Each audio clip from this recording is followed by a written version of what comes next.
Hello friends, welcome to my channel. বন্ধু, আজকে তোমাদের সাথে আমি শেয়ার করব মটর ডালের বড়া দিয়ে নিরামিষ মোচার ঘন্টের একটি রেসিপি। তো চলো আমরা শিখে নিই কীভাবে বানাবো এই রেসিপিটি। বন্ধু, আমার ভিডিওটি যদি তোমাদের ভালো লেগে থাকে অবশ্যই একটা লাইক করে দিও। 150 গ্রাম মটর ডাল নিয়ে নিয়েছি। এটাকে আমি 4 ঘন্টার জন্যে জলে ভিজিয়ে রাখবো। তোমরা চাইলে ওভারনাইটও রাখতে পারো। ডালটা ভিজে গেলে একটা মিক্সির মধ্যে দিয়ে এটাকে আমি পেস্ট বানিয়ে নিয়েছি। একটা পাত্রে ঢেলে নিয়ে তারপর একটা ব্লেন্ডার দিয়ে ভালো করে এটাকে ফেটিয়ে নেব, তাহলে বড়াগুলো অনেক বেশি সফট হবে। অল্প সামান্য নুন এর মধ্যে দিয়ে দিলাম, তারপর আবার এটাকে একটু ভালো করে ফেটিয়ে নেব। মিক্সির মধ্যে আমি একটা মশলা পিষে নেব। দেখো, নিয়েছি অল্প সামান্য আদা, 2টো লঙ্কা আর 2টো টমেটো। এগুলোকে আমি ছোট ছোট টুকরো টুকরো করে মিক্সির মধ্যে দিয়ে ব্লেন্ড করে নেব। এর সাথে দেবো 4টে এলাচ আর দারচিনি।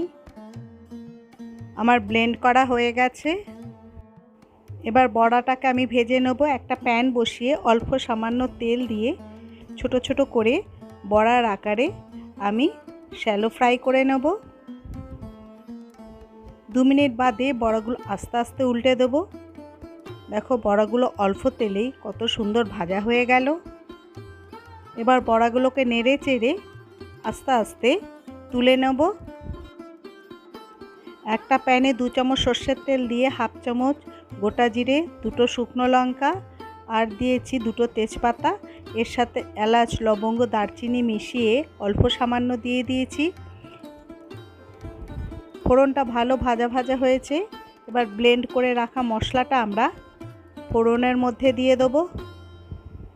টমেটোর পেস্টটা দিয়ে ভালো করে নেড়ে চেড়ে 1 চামচ জিরে গুঁড়ো, 1 চামচ ধনে গুঁড়ো, 1/2 চামচ লাল লঙ্কার গুঁড়ো আর অল্প সামান্য নুন দিয়ে দেবো। আর এর সাথে দেবো অল্প সামান্য হলুদ। তারপর আবার মশলাটাকে নেড়ে চেড়ে নেব। মশলাটা আমাদের কষানো হয়েছে। এবার এর মধ্যে 1/2 চামচ দিলাম গরম মশলার গুঁড়ো। তারপরে আবার এটাকে ভালো করে নেড়ে চেড়ে নেব। মশলাটা ভালো কষানো হয়ে গেছে। সেদ্ধ করে রাখা মোচাটাকে আমরা এবার মশলার মধ্যে দিয়ে দিলাম। সেদ্ধ করা মোচাটা এবার ভালো করে কষানোর পালা। মশলার সাথে ভালো করে মিশিয়ে নিলাম। গ্যাসের ফ্লেমটাকে এবার হাইতে রেখে দেবো। ভালো করে নেড়ে চেড়ে দেবো। মোচার মধ্যে 4টে কাঁচা লঙ্কা দিয়ে দিলাম। মোচা থেকে অনেকটা জল বেরোতে শুরু করেছে। এবার আমরা একটা ঢাকা দিয়ে দেবো। 3 মিনিট বাদে ঢাকাটা খুলে আবার একটু নেড়ে চেড়ে দেবো। এইভাবে মোচাটাকে আমরা আরও 3-4 মিনিট রান্না করে নেব। এর মধ্যে 1 চামচ চিনি দিয়ে দিলাম। নিরামিষ রান্নাতে একটু চিনি আর ঘি দিলে তার স্বাদ আরও বেশি সুন্দর হয়, এই জন্য আমরা চিনি দিয়ে দিয়েছি। মোচাটা আমাদের মোটামুটি হয়ে গেছে। এবার ভেজে রাখা বড়াগুলো মোচার মধ্যে দিয়ে দিলাম। বড়াটা দিয়ে ভালো করে নেড়ে চেড়ে দেবো। এবার অল্প সামান্য জল আমি মোচার মধ্যে দিয়ে দেবো। গ্যাসের ফ্লেমটাকে লো রেখে 5 মিনিটের জন্যে ঢাকা দিয়ে দেবো।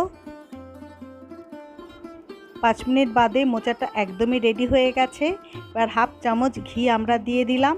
তারপরে আবার একটু মোচাটাকে নেড়ে চেড়ে দেবো।